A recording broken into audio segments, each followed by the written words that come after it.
Let's whip around a few other issues quickly. How do you think the National Disability Insurance Scheme should be funded? Should it be by a levy? Well, I'd only say this. I wouldn't be introducing it in this form at this time. The budget's in deficit. To fund it, you'll have to borrow more money. And wouldn't you say, seeing as we're in deep deficit, seeing as we can't afford to pay for all the spending we've currently got on the books, why should we actually spend more?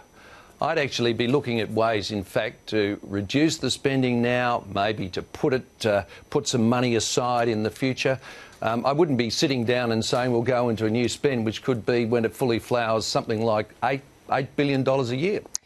In March 2010, you wrote a piece for the Sydney Morning Herald which was scathing of Tony Abbott's planned paid parental leave scheme, and you wrote, "It's billed as the most generous state scheme in the world after Sweden's, which in itself should have set alarm bells ringing. For Liberals, the alarm should have sounded like an air raid siren once Bob Brown and the Greens lauded the scheme." Is that still your view?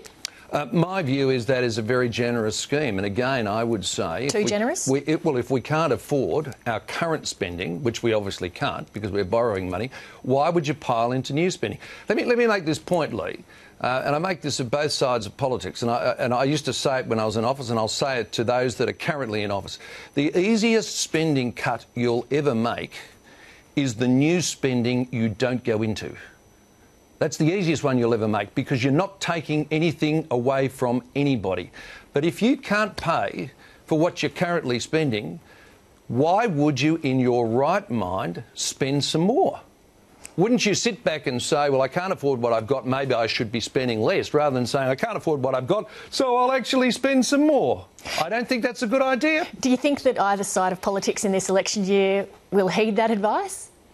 Well, I would start with the Gonski funding, for starters. So here we can't pay for our spending, so what are we going to do? We're going to go out and spend more on schools. So let's go to the NDIS. We can't pay for our spending, so we'll go out and spend more on disability. We can't pay for our spending, so we'll go out and spend more on parental leave. Direct action on carbon. Or direct action on carbon. Hey, fellas, you're borrowing to fund the current spending. The easiest cut you'll make is the stuff you never go into. In 2008, in your memoirs, you wrote of Tony Abbott, never one to be held back by the financial consequences of decisions. He had grandiose plans for public expenditure, and you were horrified by his economic foundations. Does that remain your view? No, because I've got to say to you, I think Tony Abbott has grown enormously over the last 3 years. And I saw him make a comment that he decided that he'd take more of a lead from me and less from B.A. Santa Maria. And I think since then he's been doing extremely well.